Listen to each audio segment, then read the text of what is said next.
No. Good evening, ladies and gentlemen. I'm Michael Rossi, Chair of the Aquifer Protection Agency. We are here for our quarterly meeting. Will the clerk please call the roll? Mike Florio, Here. Ellen Dahlgren, Here. Dylan Walter, Here. Jay Mandel, Zach Ford, who had said he could not be here this evening, Ed Alvarino, Here. Shinzi Lettieri, Bo Clark, Here.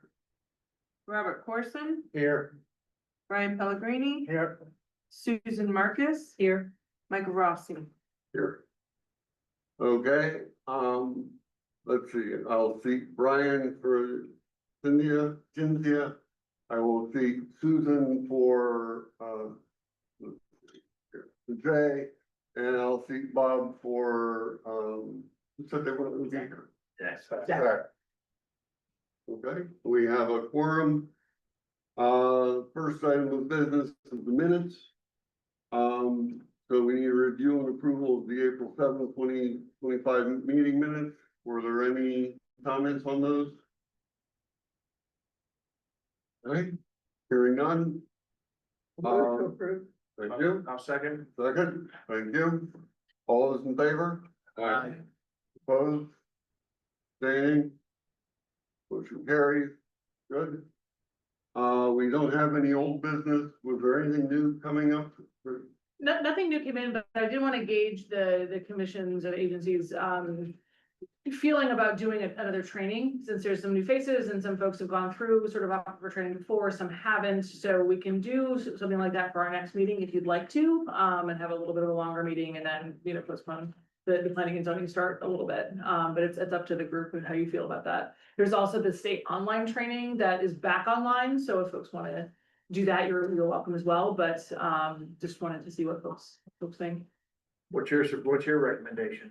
I think a short sort of reminder of here's the charge of the agency, here's what you do, here's how it sort of dovetails into other boards and commissions, here are the regulations that govern it, that kind of stuff, just because we really rarely have anything specific to this group. It's nice to have it refreshed sometimes, but it's really about what people still remember and want. I'd be in favor of it in person, Yeah. Yeah, I would do so. Awesome. All right, so we'll plan that for the next one. Okay, It's pretty great. Yeah. Yeah. Perfect. okay. Thanks. Any other new business? All right, in that case, thank you. Second it. Second, okay. All those in favor? All right. Thank you. We are adjourned at 6:48. Gentlemen. Assistant Planning and Zoning Commission, I would like to call this regular monthly meeting to order. Will the clerk please call the roll? Mike Florio, What, here? What? Ellen Dahlgren, here, Dylan Walter, Here. Jay Mandel, Here.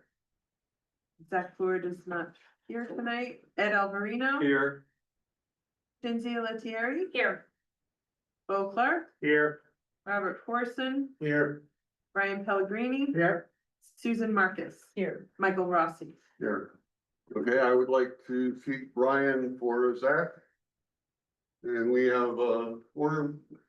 I have no comments for tonight, so we'll move on to the minutes. Review and approval of the June 9, 2025 meeting minutes. Do we have any comments? I have one comment, in review of PCC 25-7. It should be noted, it wasn't noted that we did ask for the public comment, and there was one woman that spoke. Not necessarily in favor of the project, I guess in favor of the developer. She noted that they had good discussions about a fence, I think, or plantings along the line. I believe that was Neary for the record. Yep. Other than that, I had no issues. With that added note, can I get a motion to approve the minutes? So moved. Yeah, I'll second. Okay. All those in favor? Aye. Opposed? Okay, motion carries. Thank you.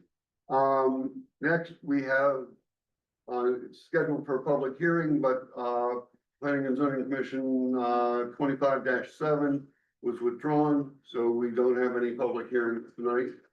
We move on to the next item is the staff report. Do you want to, cover that now or in conjunction with the, application? We can do the application. With the application, okay.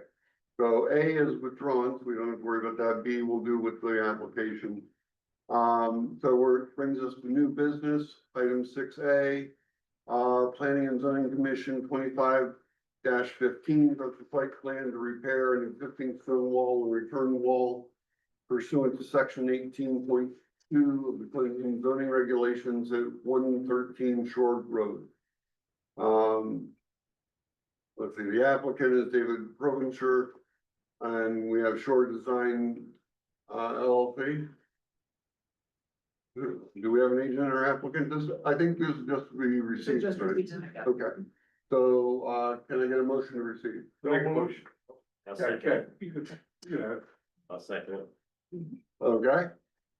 Any discussion? Hearing none, all those in favor? Aye. Opposed? Abstaining, motion carries. The next is a preliminary discussion of a possible zoning regulation text amendment for multifamily housing in business districts. And Matt Williams is here to. Do we have someone that wants to talk to us about this? Okay, go ahead. Yeah, hi, my name is Matt Williams, Williams Architects, Madison, Connecticut, 897 Boston Post Road. I had shot you a quick email, Abby, about an hour ago. I don't know if you got it. Did not see it, no.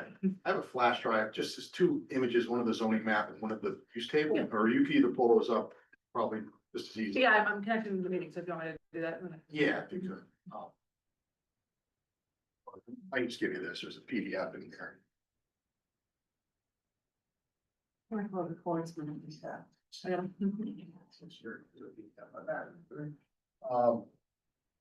So what I've been talking to Abby about over the last several months, there are a lot of people approach me about, what they can do to redevelop property downtown and look, et cetera.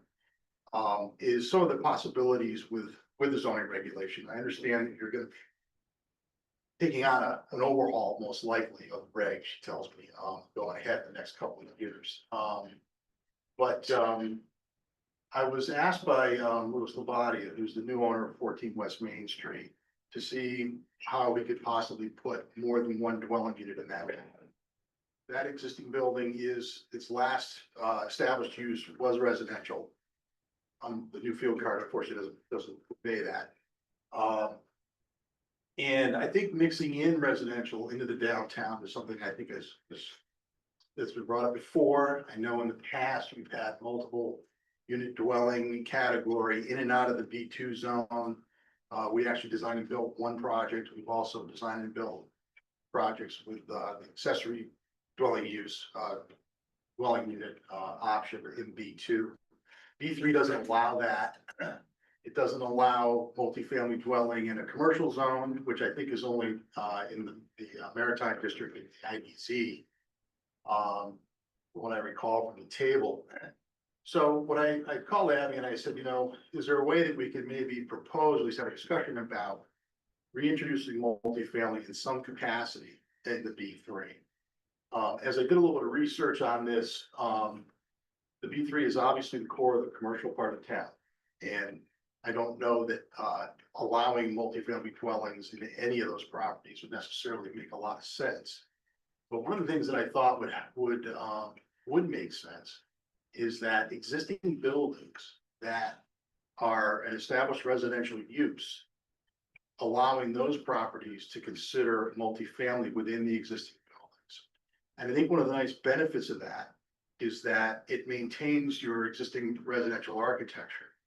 And it doesn't open the door to developers coming in and tearing down buildings and putting up, larger or, potentially too aggressive, designs for downtown.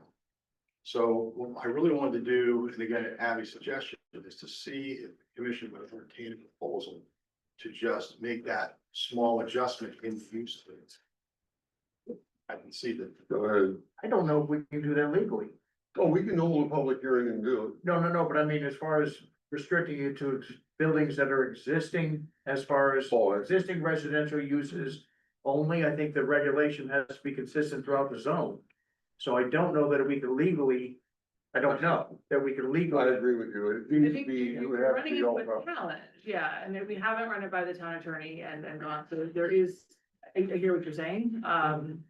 I think that, but and I think that the issue here is how to balance that component, because the other sort of piece of this would be creating standards in section 12, for which there are none now. We discussed this earlier today. There really aren't multifamily, multifamily dwelling standards in section 12 under special exception in a way that would give you enough discretion and conditions that people would have to meet in order to not exceed or eliminate all commercial sort of opportunity, right? So there's a balance to be struck here. And so that's another path that folks could take, is to say, well, what if we did, a set of standards that were sort of very specific, whether it's a certain capacity or a cap on capacity or whatever that looks like. Some of this may go away in upcoming legislative sessions. We'll see where this goes. It's just, I'm sure well aware there, we'll do a legislative update in our next meeting, but there's a lot of talk at the state level about, allowing by right the conversion of commercial space to multifamily residential.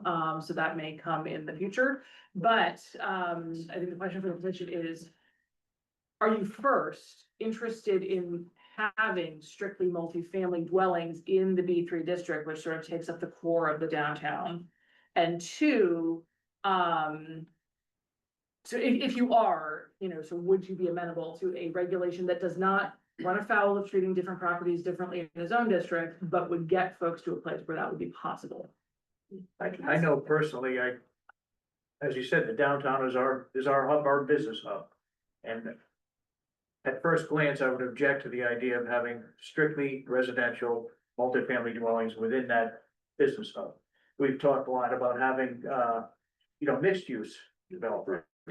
But I don't know that I would, again, this is preliminary kind of first glance. It's not an idea that catches my eye that I think would be a good idea for the town of Clinton. I think we've talked, we're redoing the plan of conservation development now, and there's a strong focus on developing the business corridor. And part of that was to have mixed uses, we've discussed that. But strictly residential, I don't know that is best for the town of Clinton, just my thoughts. I would, agree with that. I want to see the business, use maintained for that district as much as possible. Mixed use is good because of the proximity to the transit and everything else in the area. But I don't like the idea of a sole use option. I agree. One thing the commission has discussed was sort of holding off on its own generated regulation amendments until after the POCD was complete. One of the questions that I have in response to the topic that Matt's brought up is, would the commission be amenable to someone proposing something to allow for additional residential units in a mixed use capacity, where you have some level of first floor commercial, as sort of a broadened accessory? We have some opportunity for accessory dwellings in a commercial structure today in the regulations. There may need to be changes to that in order to accommodate 4 or 5 potential apartments at this location, or in other buildings around town, should the soils, be appropriate and those kinds of things. Are you amenable to an application that, I mean, they make the application either way, but what is your thought on something coming in that provides for that, where we don't really have a strong set of regulations now for this district to allow for that mixed use? So what you're talking about is an application for a 5-unit building that does not have. No, I'm talking about a text amendment that would create easier standards for someone to come in with a mixed use development than we have now. We have very prescriptive sort of unit sizes and other pieces, and I know we've gone through some of that. Right now, there really isn't, use is not really allowed. And so it's prohibited in the district. Prohibited. We have to open the district and then make sure that the standards were such that the commission was comfortable with it. Go ahead, John. You're up. There's some infrastructural issues that we're gonna have to, if we do allow mixed use. septics are a huge issue in our downtown area, which I think zoning is trying to address, WPCC, the town is trying to address. So before we can even add more density, and capacity, we really need to fix what's happening underneath our streets. Yeah, I think those are all excellent points and all the things I actually expected to hear about just changing the use table. And I don't necessarily, I'm not really endorsing that. I just wanted to open the conversation to it. And I came up with this idea that if you could, if you couldn't limit it to existing residential uses. Now, I understand what Bo's saying, and I'm not an attorney, so I don't know if that's. Neither am I. But just well, a I'm just question saying, that, that. I think that zoning that's- has to be consistent. It would have to be, Abby would be the one to sort of find that out as to whether that could actually even be engineered, legally, but, I think the challenges are, and I think in the center of town, and I see this in all the towns we work in, and worked a lot in Madison.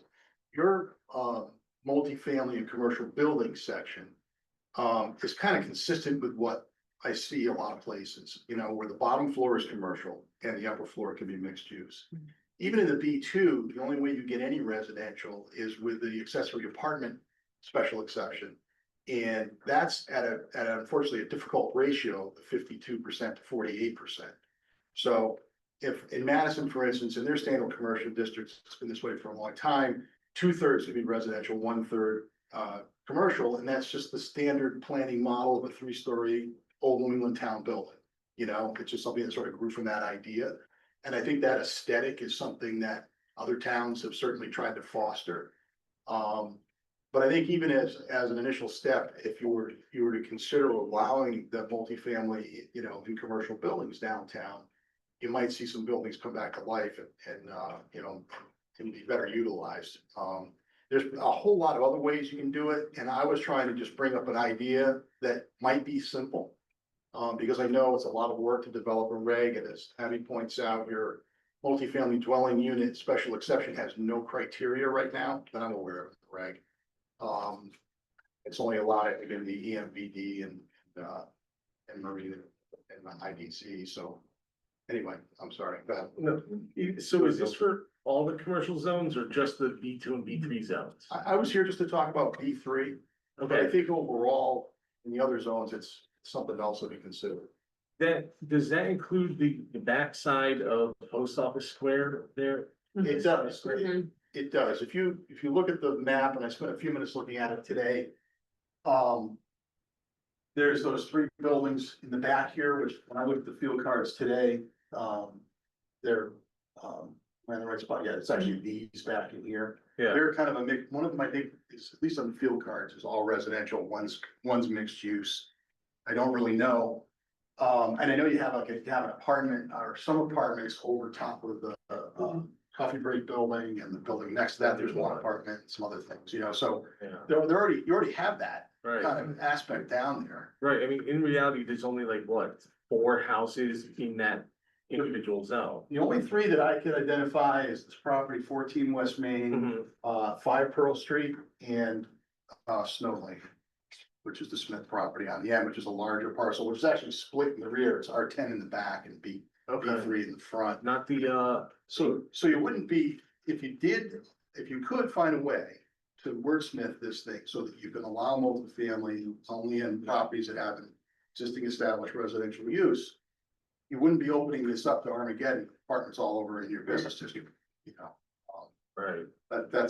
That was the concept that I thought might have a little traction, or maybe you want to ponder and see if you can just figure out a way to make that happen. Would this allow the crooked house in Post Office Square to be straightened and?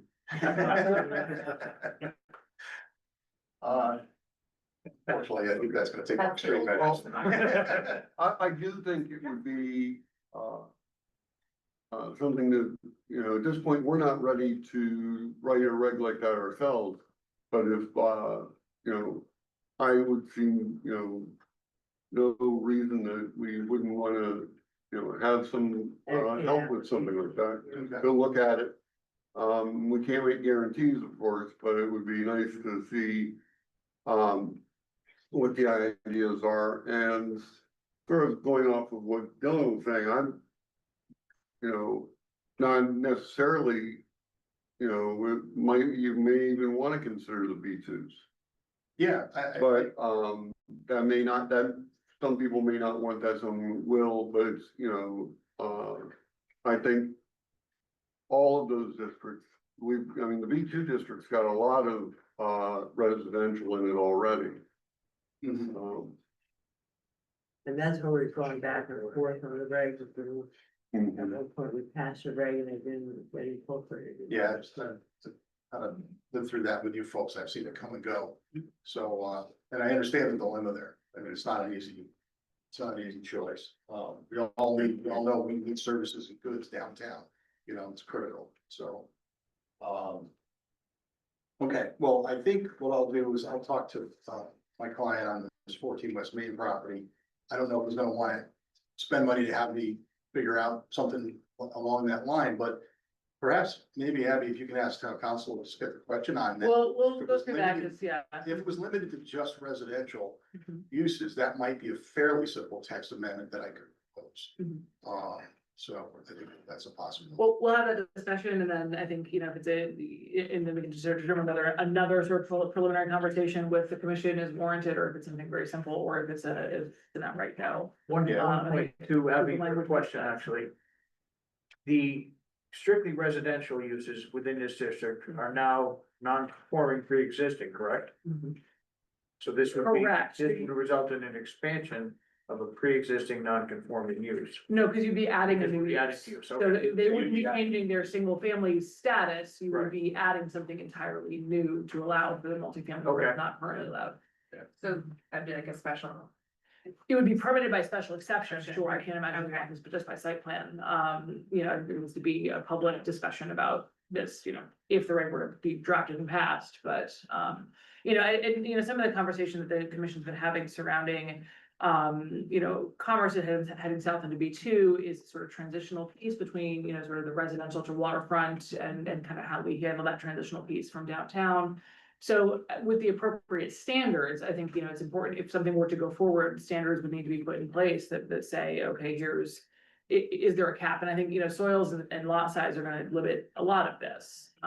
These aren't huge parcels that we're looking at, but parcels can be combined, and so it's something to think about. Yeah, soils obviously, and that's an excellent point. I mean, that's what drives them all. And, That's what I'm talking about. and I think that, Clinton's blessed with generally really good soils downtown. Not everywhere though. I know some of them that have been occupied for a couple hundred years are probably not all that great. So, we'll see where that goes. But I think we may be back with a proposal. We'll see what Abby says, and I'd like to help anyway, quite honestly, aside from this client, just to try to help figure out what to do. And, his main decision may just to come back with an 830G application for 5 units there. He wants to renovate the building. He doesn't want to tear it down. And I know that's not really what we're here to talk about, but I'm just letting you know where I stand, where he stands on this is, he really is anxious to move forward with his project. And I'm not trying to put pressure on any of you, just let you know Finally. that. I know, everybody, yeah. It looks 100% better, that's for sure. Any other comments or questions from the commission? No? Okay. Okay. Well, Well, thank you very much. I appreciate Thank you very Thank you. much. Okay, we move on to old business. 7A was withdrawn, so we go to 7B, which is planning and zoning 25-12 and 25-13. It's the site plan application and the CAM application for 7 Liberty Place. Want to get this caught up here? Tony Baldwin, agent for the applicant. I was just gonna go through the changes since last time we were here, if that's all right with you guys. So, we talked about not having approval from the state yet, so that did come through. The only change, in that regard was the tanks were 3,500 gallons, then moved to 4,000 gallons for the larger building. So we did have a pretty good discussion with the town engineer about stormwater drainage. Long story short, we put in a hydrodynamic separator, which gets out all the fines and particles.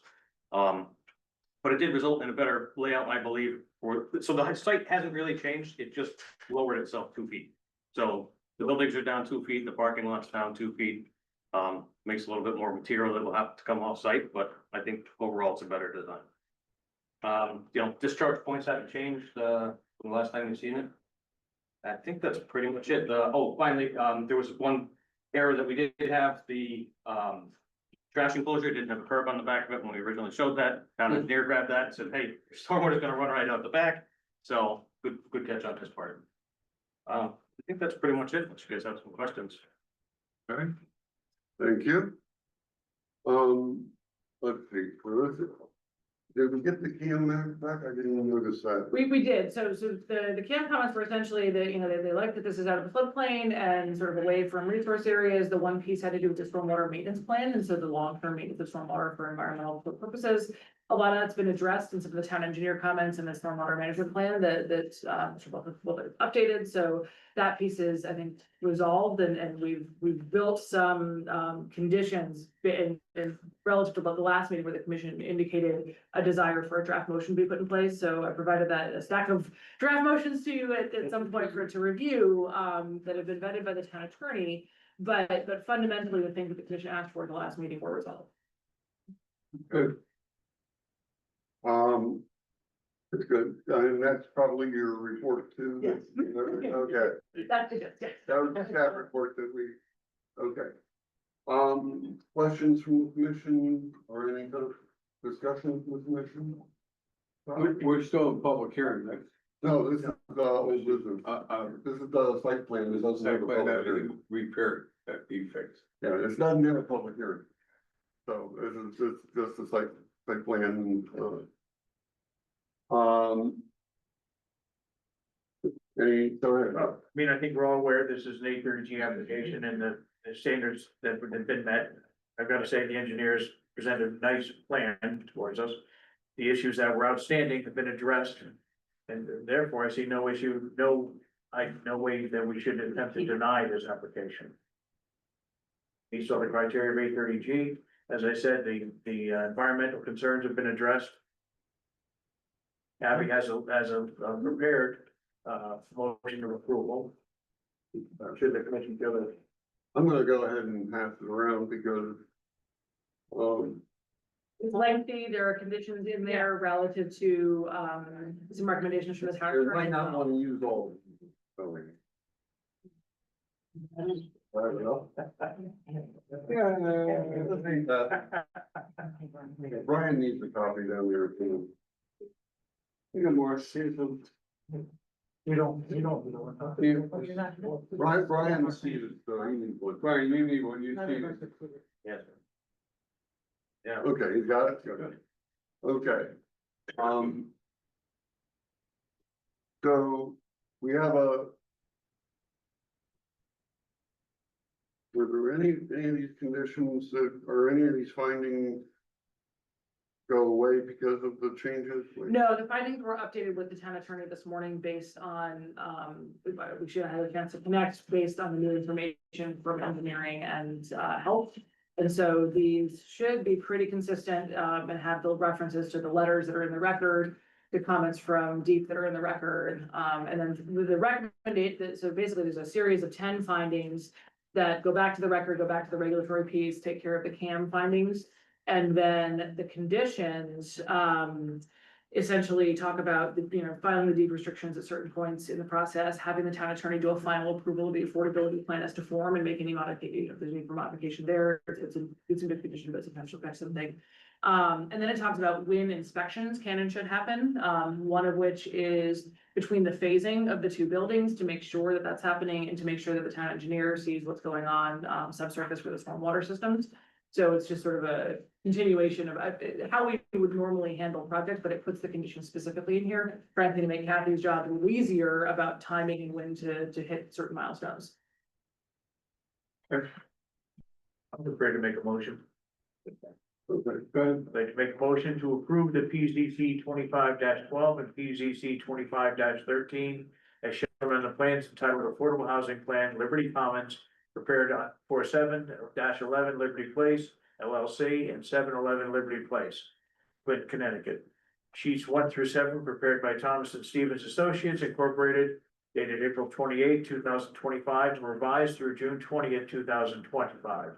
and an architectural plan titled 7 Liberty Place, Clinton, Connecticut, prepared by Double B Design, submitted May 9th, 2025, with the following findings of fact. Now, do we have to list the findings or just say as the, okay. The finding, number one, applications PZC 25-12 and PZC 25-13, hereafter referred to as the applications, were submitted pursuant to Connecticut General Statute 126A 8 and 830G governing affordable housing land use appeals. The applicants would permit 40 residential dwelling units in the R60 zone, use as prohibited pursuant to section 27.1.4 of the Clinton zoning regulations. The applicant submitted an affordability plan titled Affordability Plan 7-11 Liberty Place LLC and 711 Liberty Place, Connecticut, Clinton, Connecticut, dated May 12, 2025, and revised June 3rd, 2025. The plan includes set aside units, draft language for deed restrictions, and procedures for management to comply with the provisions of CGS Chapter 126A and 830G. The applicant has provided written confirmation pursuant to section 4.17.3 of the Clinton zoning regulations regarding compliance of subsurface sewage disposal systems, sewage system designed with the Connecticut Public Health Code. A letter dated July 7th, 2025.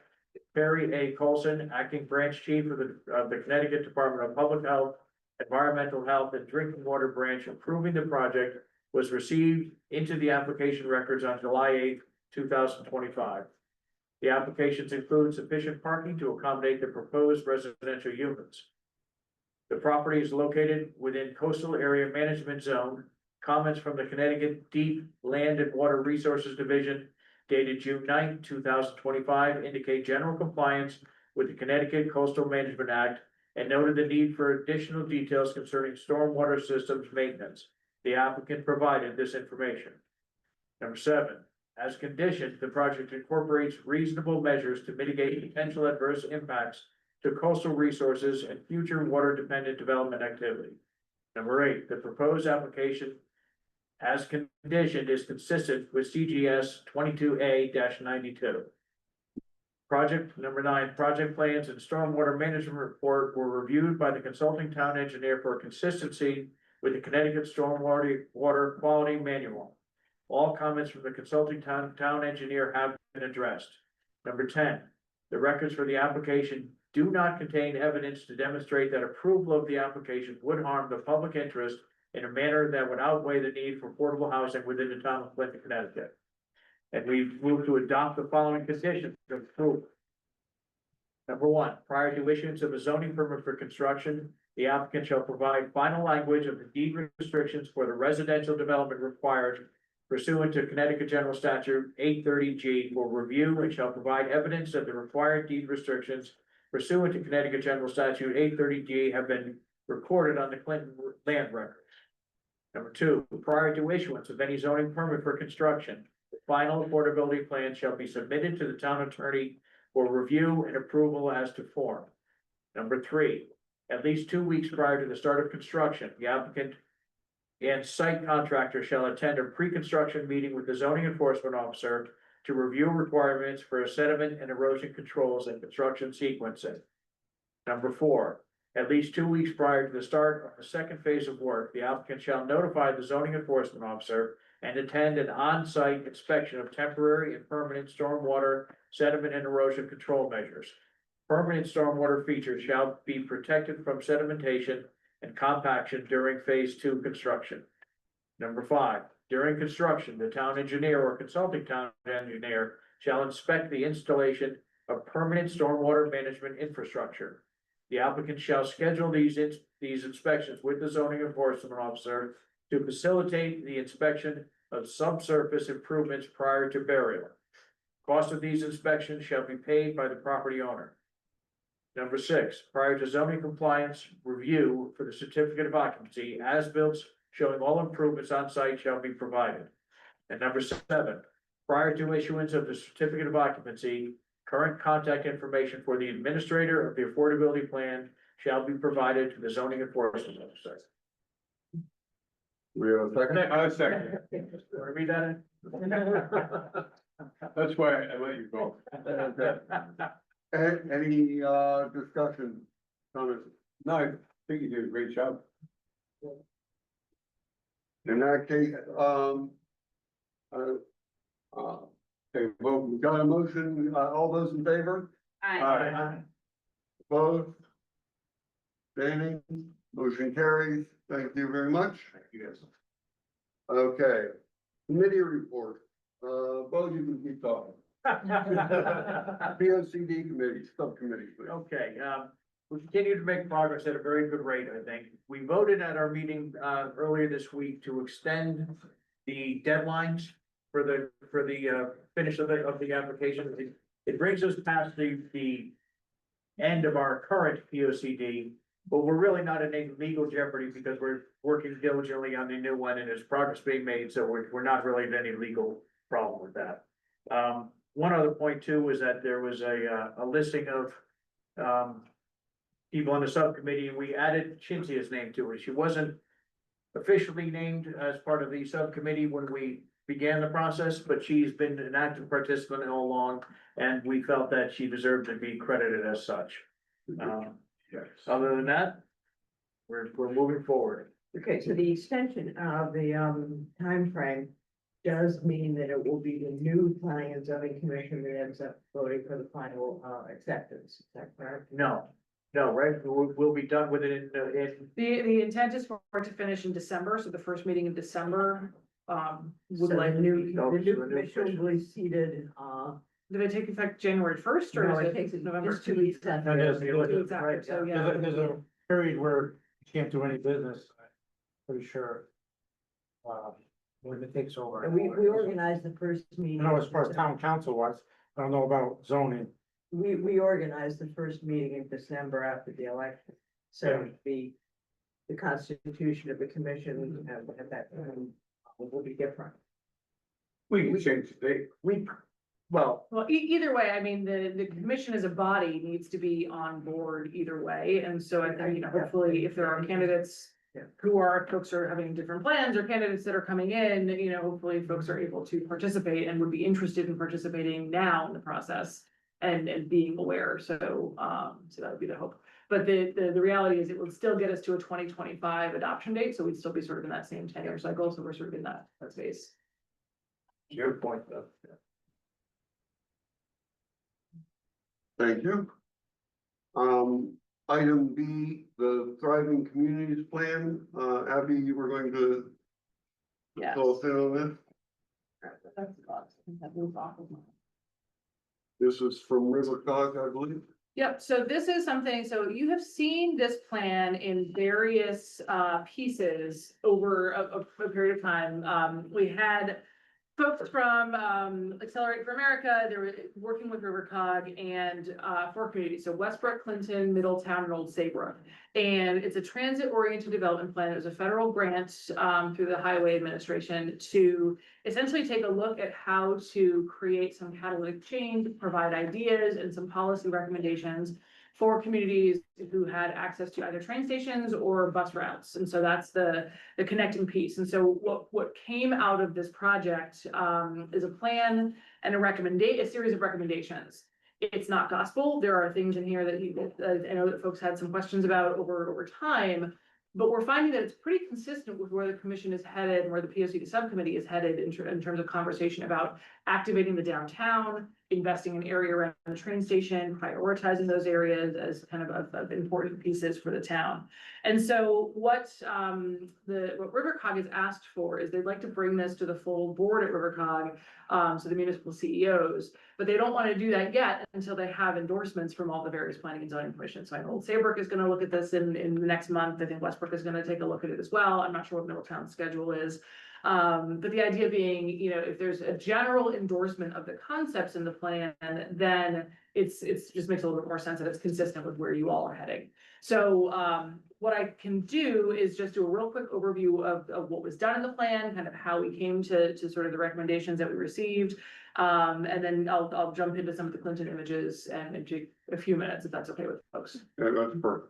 Yep, so the big picture is, again, this is focusing on transit-oriented development, so this plan is intended to really take a look at that first half mile and then mile radius outside of sort of the pinpoint of our train station. And that's kind of where Clinton's sort of piece came in.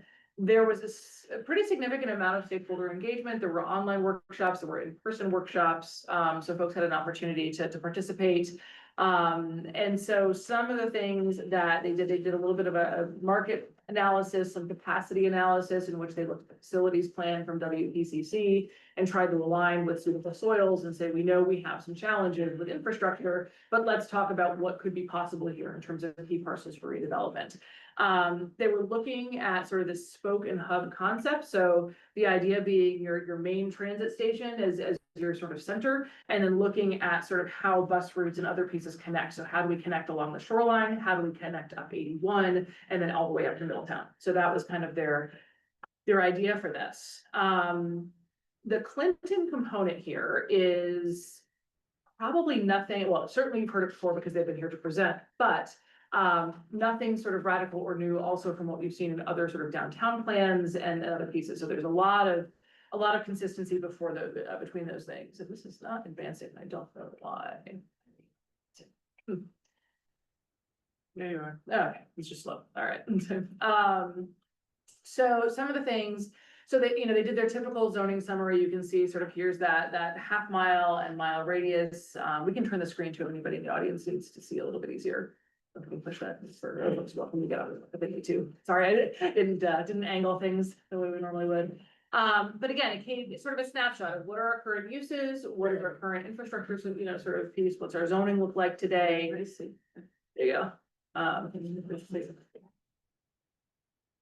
So again, snapshots. And one of the things that's interesting in here is it does give a little bit of an idea of which portions of our zoning regulations that fall within this mile sort of radius are supportive or not supportive of transit-oriented development. And really the TOTO and the IDZ are the only areas where we talk about effective mixed-use regulations,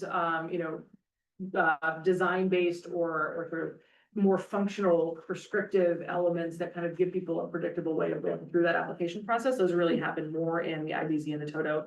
A lot of the other pieces, because of the prohibitions and limitations on mixed use and multifamily, they were sort of taken out of that sort of, these facilitates the transit oriented kind of piece. Because again, what we're trying to do is create places where people can sort of do the work, play, live. There's strong connections between pedestrian amenities, bicycle amenities, all those kinds of things, to make it easier to get from point A to point B while folks are doing business in town. So they gave a little synopsis on sort of the transit, so that, the idea that we have buses, but our bus can't turn around at the straight train station. They kind of reference, we have the rail system, but Shoreline East needs, additional stops and ability to do that. So we captured some of the comments the commission gave. We have some bicycle facilities and opportunities for better bicycle facilities, but no real bike racks around town.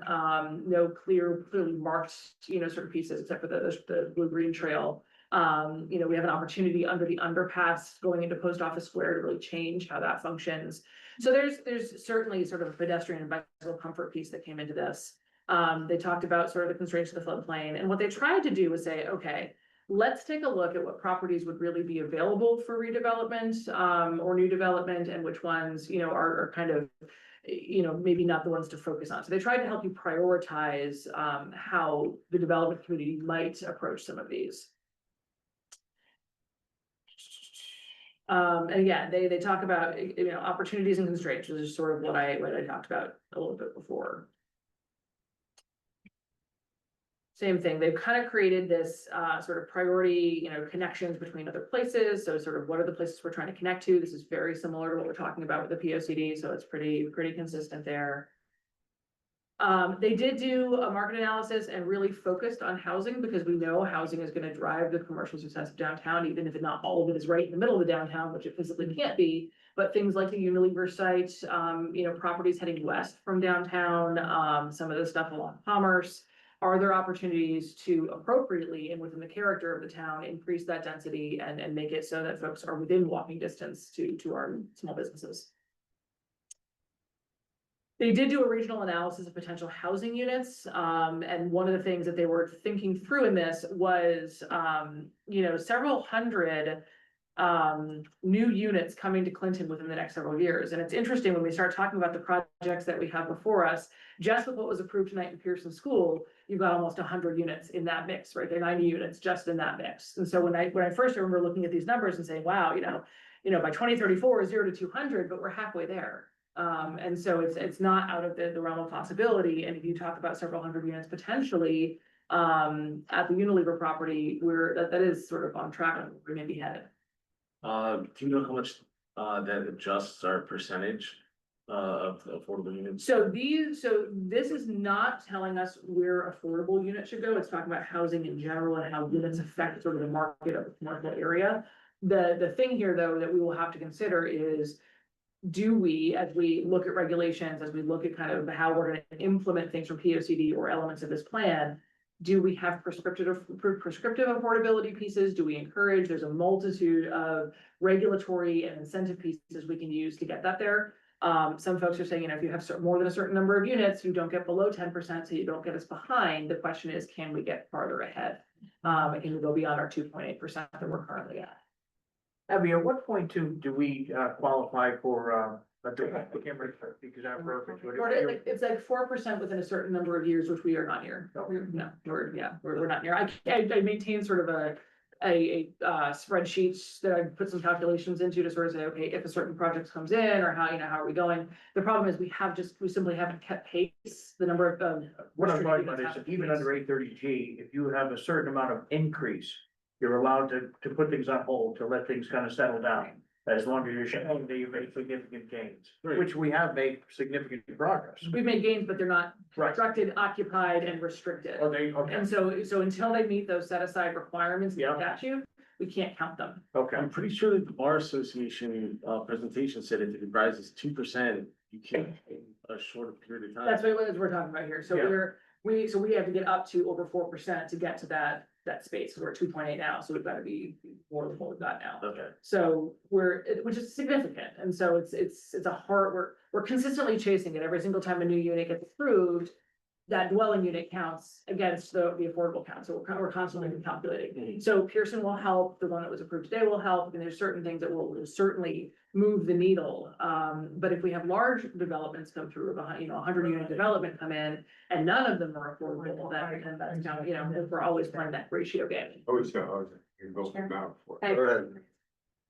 So just with the affordable piece, we usually go by the state median income, correct? No. Because that is, Not the state. It's the area median income or the state median income, whichever is lower. In our case, the state is low. so the state is lower, so we use the state. So, but that's still at 80%, you need to earn $99,000. About. So we usually do what, 80-60? Right, the statute requires 80-60.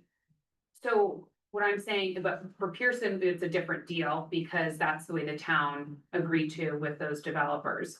So really truly affordable housing isn't really affordable still for a lot of folks who want to come in.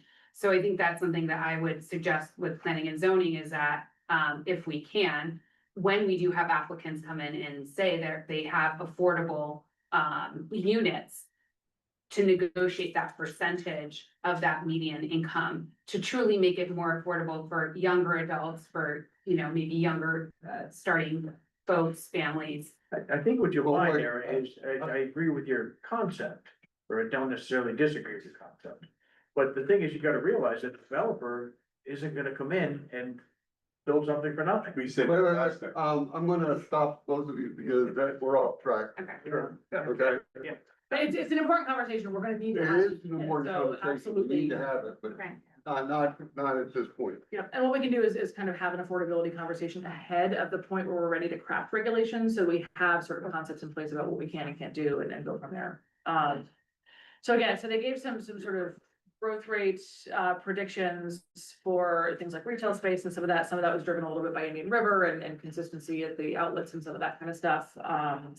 But that's sort of the piece here. And so then what they did was they started, like I said, to kind of figure out some soft sites that might be ripe for redevelopment or could partner with people to think through that. Again, not binding. It's not a predictor of what's going to happen. It doesn't prescribe to anyone in the private sector holding these private properties, they have to do a certain thing, right? That's not what this is intended for.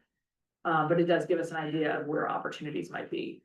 Again, so they did the septic analysis and they really tried to take, again, a look at where suitable soils may be. This kind of expands, again, this mile radius is fairly large, so it gets into some more industrial areas and some of that kind of stuff as well. And then it talked about some of the community goals of, again, that downtown focus, the Route 1 corridor, better connections up 81, connections to the marina. So it really tried to just be consistent with some of the things that the commission's already been talking about. You can see this sort of dotted area here. That's the sidewalk project that's advancing to 30% design right now for sidewalks on both sides of the road headed out west of town from John Street extension. So there's good, I mean, I think they listened when the commission had some comments for them at that one meeting. So again, we'll go through this. I want to get to some of the images because I know it takes some time to go through these and folks can read again at any time. But it sort of said where, especially in the downtown core, where are some of these sort of pieces? And so again, this here is 14 West Main, looks a little bit different from what we've heard tonight. That may or may not be the current owner's, desire, but it just shows what opportunity could look like. And I think that's the point of this plan. Things like trying to do better wayfinding behind in the parking lot behind coffee break and dealing with sort of the myriad of ownership issues, septic issues, all that kind of stuff. Really activating Post Office Square, that seems to come up in themes all over the place. And dealing with that pedestrian underpass, just the sheer significance of the Unilever property, the sidewalk project, all that kind of stuff. So, again, so this is I can't remember if that's 25 or 27 West Main where our construction management firm just purchased, but that grassy lot, those kinds of opportunities where soils might be appropriate. Better riverbank stabilization, some stuff out of the old downtown planning for, whether it's boardwalk extension or some other public space along the river on that side across from the fire department. So all of those kinds of things. And again, they just gave sort of different views of what things could possibly be. They were sort of playing around with, could CVS parking lot support anything else in it? Or is there an opportunity for shared public parking down here that we could negotiate for? Is there some other kind of thing that might be beneficial to downtown, even if it's not a full building? So all of that kind of stuff is in there. And then they put in some concepts of, what might we think about in terms of Post Office Square, through that outdoor seating and something that vehicles share. Maybe it closes temporarily with some bollards that maintain the parking connectivity to the next property over. But, for events or other pieces, we could close it down and make it really a pedestrian thing that benefits those downtown businesses and kind of create some buzz. Same thing, ideas about what we could do with the underpass, murals on the wall, better lighting. Obviously that needs, partnership with Amtrak and all that kind of stuff, but it's not out of the realm of possibility. With good wayfinding, we can really get a better connection.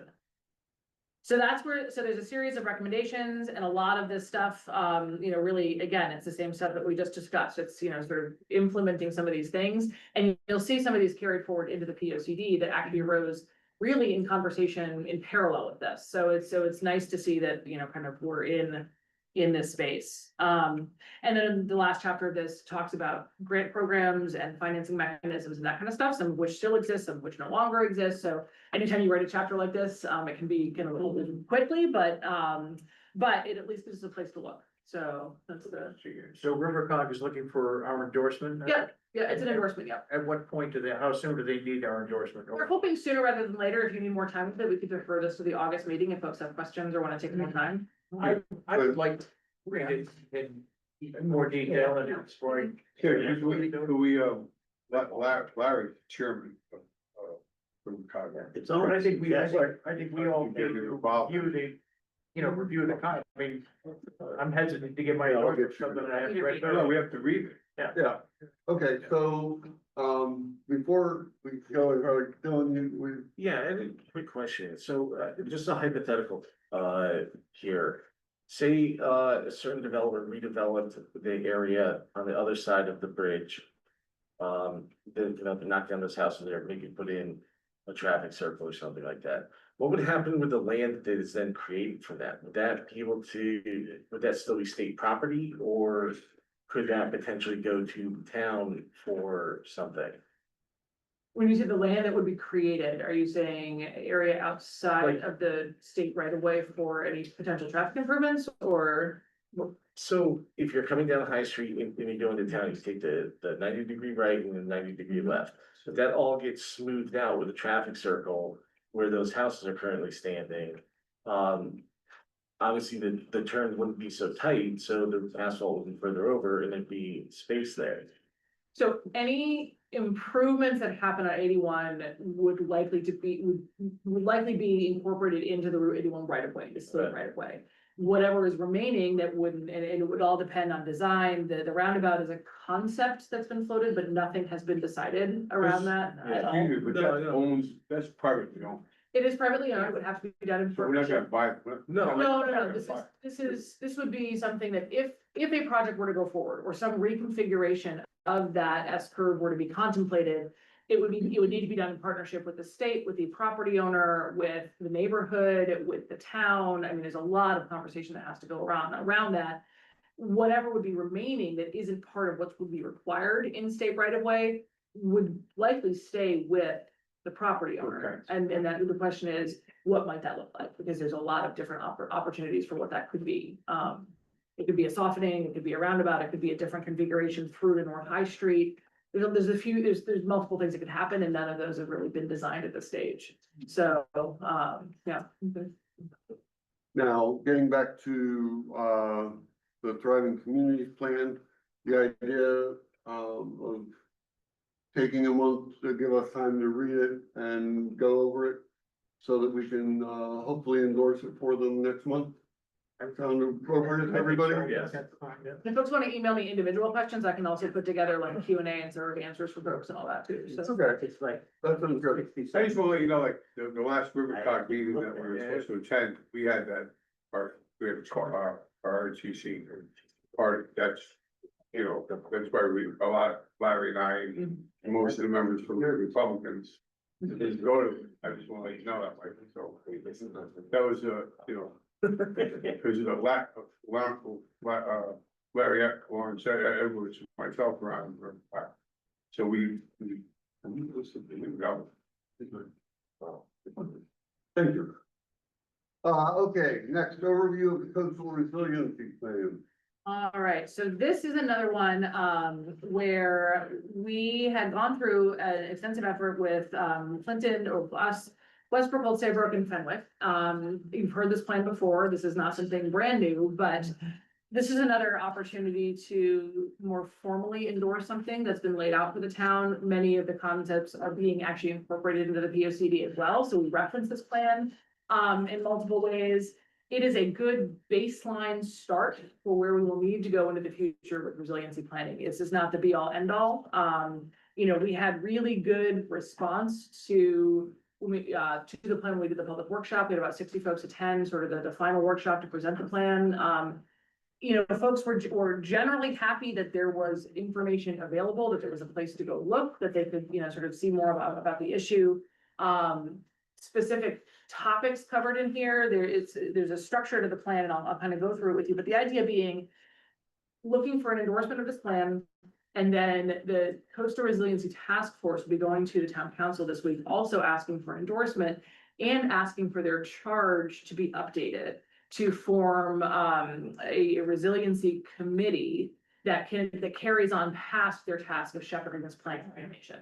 So the idea being that the folks, who have been kind of involved and really dedicated to this issue would like to continue and become kind of the public education and outreach arm to help residents, homeowners, businesses, small businesses kind of figure out how to plan for some of the effects to go beyond just the coastal issues, and to talk about inland flooding, extreme heat, extreme weather events, those kinds of things, nuisance flooding, all of the types of things that we may be facing overall as a town, and that are dealt with in various plans. But outside of the land use office, there's not always, sort of a group of folks saying, okay, we've got to stay on this issue. How does this relate to all the other things different groups are doing? And so they've crafted a draft chart that they're bringing to the town council and hoping that they're able to continue. But one of the steps along the way is to make sure that officially this body says, yes, this plan makes sense. We know about it. We understand that this is kind of our starting point for future resiliency planning efforts in town. And again, it's pretty well dovetailed in right now to the P O C D. Our consultant actually was a third party on this to kind of give it another set of eyes. So the recommendations in here have actually been vetted through our P O C D consultant, which is also nice to have that sort of adjacency. Some of the things to consider in here, so the plan itself, we go through, again, like most plans, here's how we made the plan. Here's what's happening on the coastline today. Here are some of the challenges we're seeing. Here are some of the things people are facing on the coast. There was a projection of 2050 and 2070 vulnerability to daily inundation and then to the 100-year storm. And so folks can get a sense of where properties might be heading. It's not as granular as being able to zoom in and say, well, what exactly will happen on my property? No one can predict that well. But it does give you an idea, and it's consistent with the state numbers in part to make us eligible overall for state funding if there's any resiliency money that comes through, to sort of keep consistent with the econ analysis and the numbers we're states going with. There's also a series of resiliency recommendations. There's about 24 general recommendations that are things like, house elevation, zoning policy, that kind of stuff. And then there's town specific recommendations. So I won't go through everything, but I will skip ahead briefly to the Clinton side of things, because these are, I think, things that areas that we know in today and into the future are going to be at risk, and there will be a need to at least plan for how we handle them, and whether it's things and actions of this group or whether it's through the capital plan and town council deciding on, do we have discussions about road elevations? Do we have discussions about, kind of how we manage evacuations? How do we manage when, lower lying properties are, have their under their homes inundated daily, which, 50 years from now is coming. There's folks who are seeing some of that now.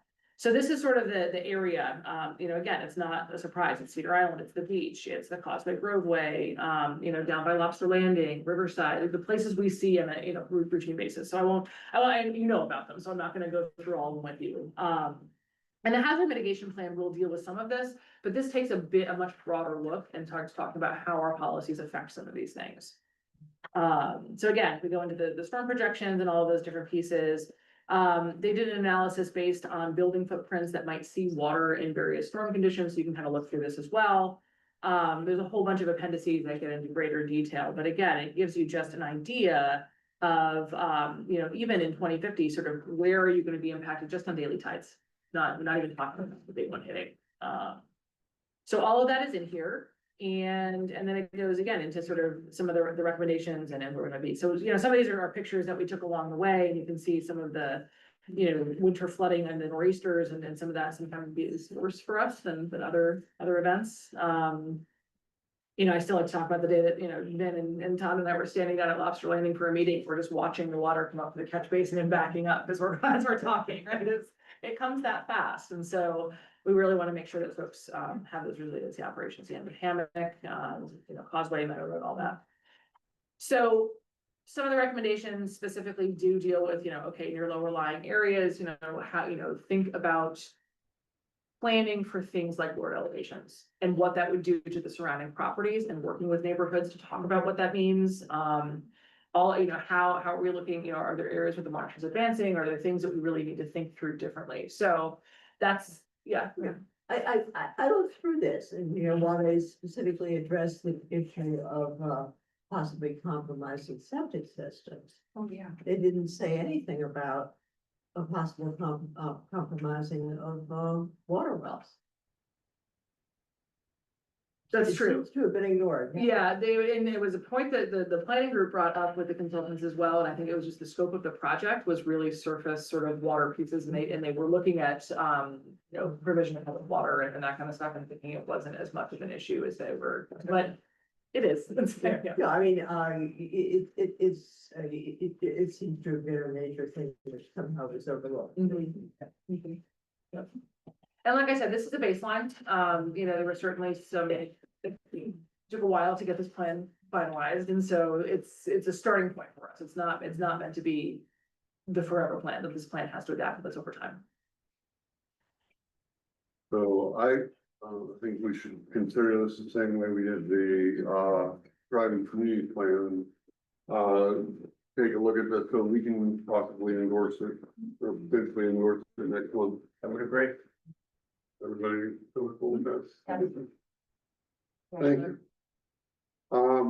Okay, we're moving on to correspondence and bills. I have a feeling we have some people here that are interested in that. We had the correspondence by Gmail from Christian Waterbury.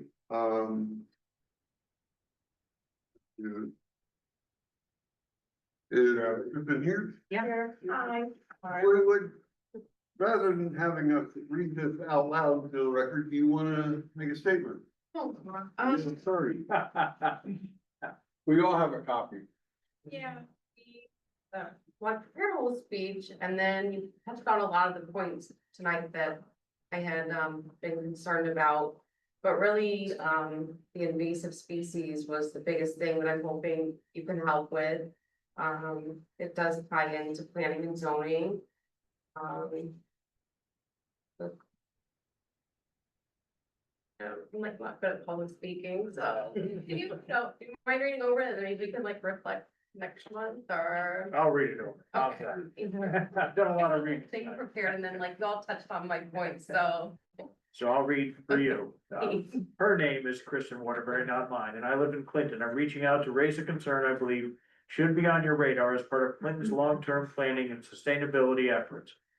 Tree of Heaven, and I won't try to pronounce that, the Latin name, is an invasive species that is becoming alarmingly common throughout our neighborhoods. Here's what makes it a serious issue. It's the primary host for spotted lanternfly, an aggressive pest affecting crops, forests, and property. Its roots send up multiple aggressive shoots, damaging sidewalks, driveways, and foundation. It releases a chemical that inhibits native plant growth, reducing biodiversity. Mature trees produce hundreds of thousands of seeds per year, ensuring rapid spread. These factors could undermine Clinton's revitalization efforts, impact property values, create infrastructure costs. I believe the addition of proactive invasive plant mitigation strategy to the town's planning framework can protect against this. Do we explore this already, or has this already been explored? And it says, adding Tree of Haven to site plan review or landscape, pursuing state and federal grants targeting removal and education, collaborating with conservation and DPW on coordinated patrols and public awareness. I'm willing to assist with gathering data, applying for grants, drafting actions. Thank you for your time and commitment to Clinton's sustainable growth. Sincerely, Kristen Waterbury. I have one question on this, and I know that certain towns have ordinances about bamboo. You have it removed and so on. And when I read this, I kind of thought along the same line, but my question is, would that have to be done through the town council to have an ordinance? An ordinance has to go through town council, so So then there's. we could enforce that ordinance through planning and zoning, site plan issued someplace. Yeah, so there's a couple different ways, so unless the ordinance is assigned to planning and zoning, it would be, we would identify the enforcement path in an ordinance specifically. We would want to do that in consultation with the tree warden, with DPW, and kind of bring everybody into the conversation and do it that way. I think, so, and then the question is it through ordinance or is it through, and what is the public-private element of this? What is reasonable and realistic, in terms of what we can sort of compel folks to do on existing property versus new development, for, sort of if an area is being redeveloped.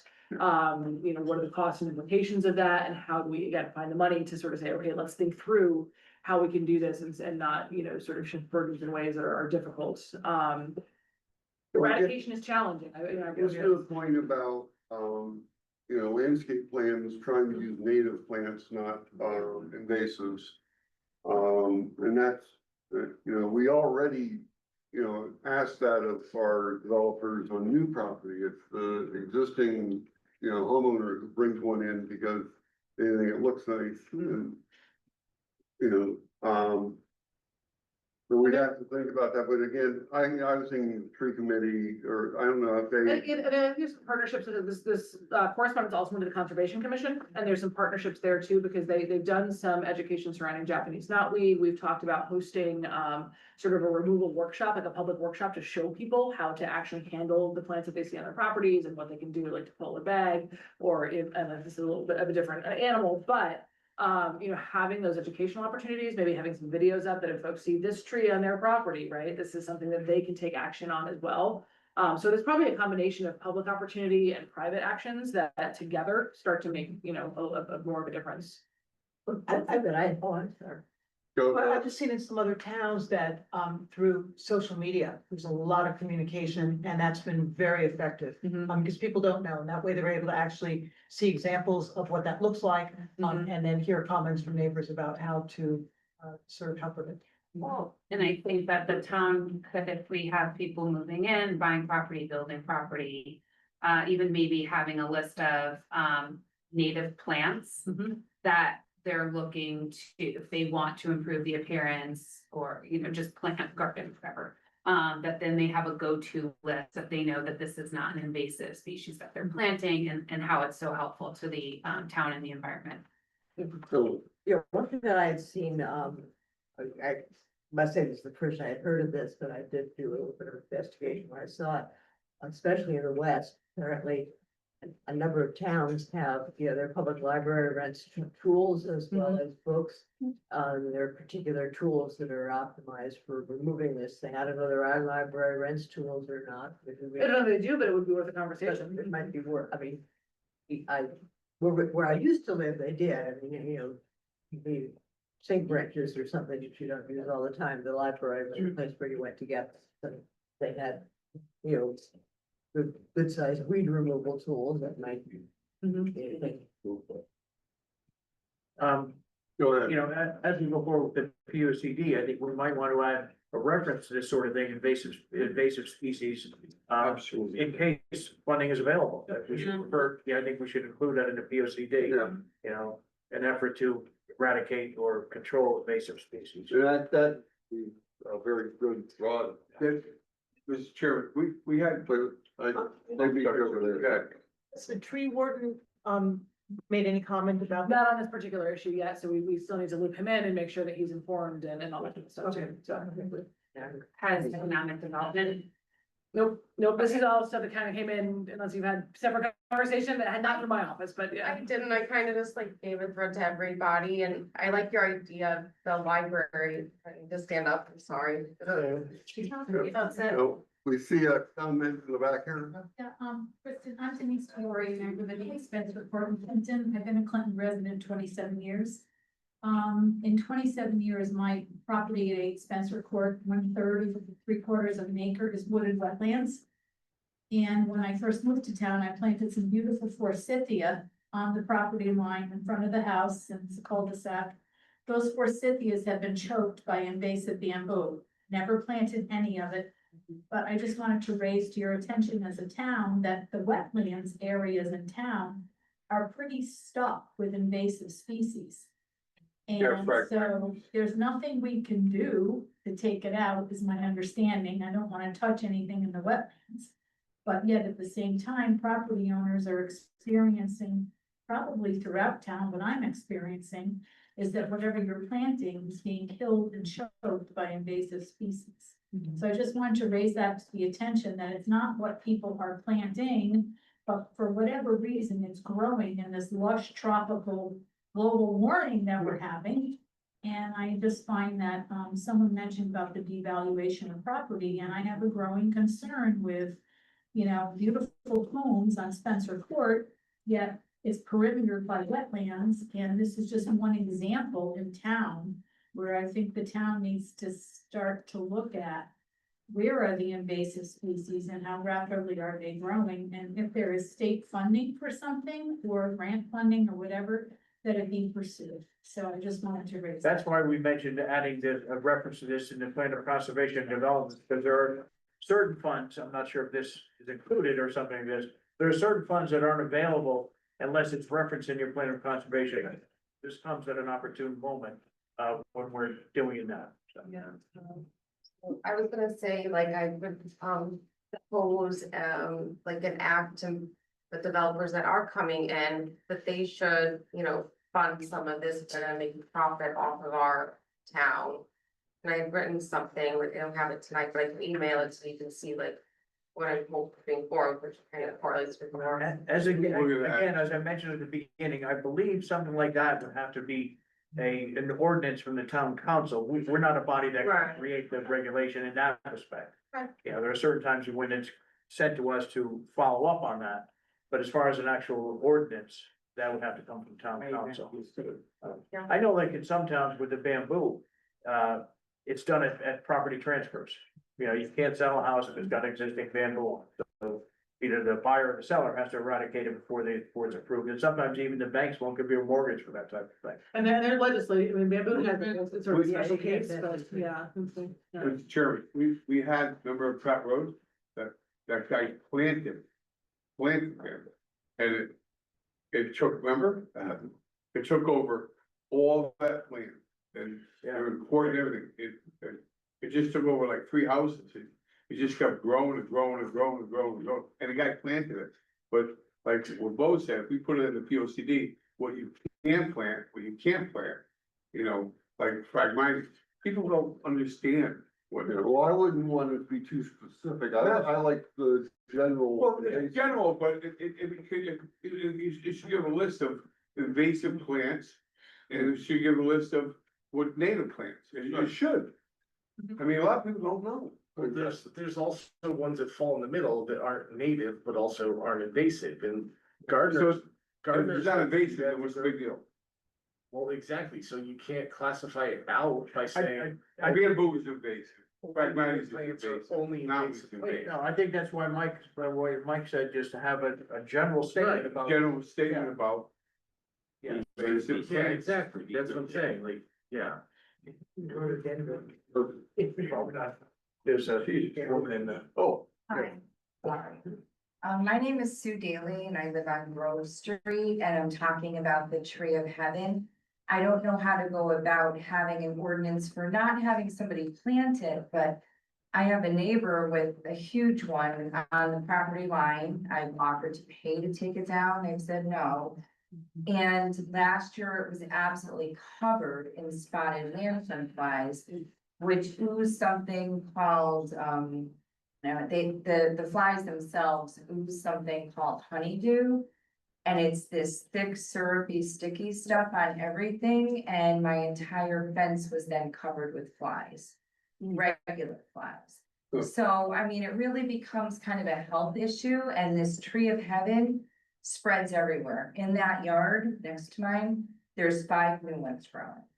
So it's, you know, if there's not an ordinance to get rid of them on already existing properties in any way, our property values are going down, and it's really a health issue at that point too, so. Thank you. Thank you. Go ahead. I'm just, as of right now, we cannot retroactively request private property owners or businesses to remove these. We don't have a don't mechanism have- to necessary, enter onto there, and we can look at the law surrounding, Right. you know, damage. There's also sort of private litigation and, you know, trespass, nuisance, all that kind of stuff. comes into this. That'll curtail it. Hold on. But I think what we wanna do, I think, is map out what is within the purview of the town and what is within the purview of the various boards and commissions Right. of the town, and maybe sort of get that down on paper so everybody can kind of see, okay, here's what each group can do about this issue. Here's the authority we have today. Here's the authority we could have tomorrow. Here are the steps we can be taking to move things forward. It's not that we don't want to fix the situation, or we know the situation, it's we don't have that authority to do Right. what we might. But we want can to make do. regulations change. I think we've done regulations before to curtail Can things. I just say that we did address, I think, your 327 East Main Street concern, I read all your emails.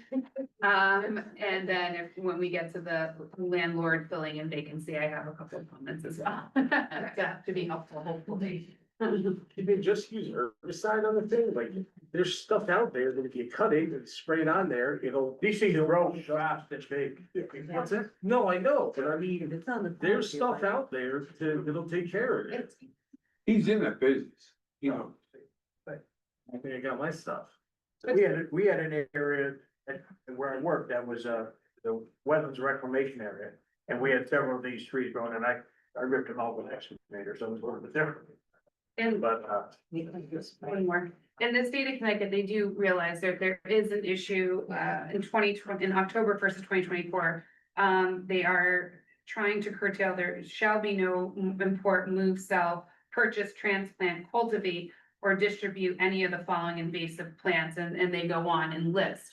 So it's something that the state of Connecticut is also very aware of. Do I think politically makes sense? Yes. But we're getting there, and I know it's very frustrating, but we are. my suggestion would be to approach town council, first of all, Okay. about an ordinance. And then at the same time, the tree board can develop a plan, and I think this commission will include these references to invasive species in the plan of conservation and development that we hopefully will be completed by the end of 2025. We're in the process of redoing it now, and I think we're all in agreement that, reference to this type of thing should be included in that document. Okay, and you referenced there was a second part of the email, or the second email too. Yeah, but it was. The first one got lost in the here. So where were we? You had comments about the Yes. one. So the 327 East Main Street, that they've removed their application on vacancy, revitalization and development. I know you have some concerns about the buildings that stay empty, what goes into those buildings. And it's really hard. I grew up here and now I'm resident raising my daughter here, and it's hard we cannot tell somebody what business to put in their space. So, and we kind of make the joke that there's 3 mattress stores. Yeah. And people go, are there, and it comes down on planning and zoning where they think that we're intentionally putting in 3 mattress stores. That's not it. If it passes our regulations, if they come before us as an applicant and everything is to code and spec and meet regulations, we can't deny the application. We can't pick and choose which, as long as they fit. Yeah, that's really, and I get that's frustrating. And also if there's buildings that are sitting there and that people aren't developing or are vacant, once again, it's a private owner, a lot of the times, and it's very hard to force somebody to do something with their private property. I understand. Thank you. Go ahead, Bob. I would take exception to your final paragraph on that page, where it says, second, I recently learned about the proposed development at 327 Main Street. Yeah. And I'm concerned that many residents are still unaware of it. There are laws that we have to address with notifying of any type of application of that type. And really, it falls on the residents of the town to look in these legal notices in the local paper. Some of the things get attention from the newspapers, which we have no control over, whether they feature a development or don't feature a development. So really, you should, that's a responsibility that all the residents have to look at those legal notices. All it takes is a glance. Sometimes it's something that is completely benign, other times it's something that you're very, interested in. And you have the right to come and speak at those things at a public hearing. Excuse me, also, you get letters of butters. Well, your butters get letters. When you get letters, you get letters in the mail.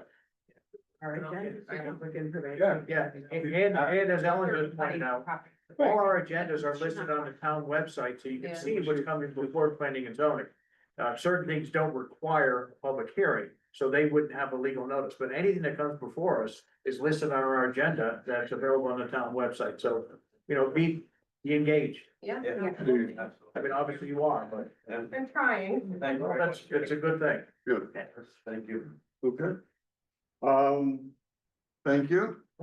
I would like to, go on and move to item 10, adjournment. So moved. So moved. Okay, all those in favor? Aye. Opposed? Motion carried for adjournment at 8:20.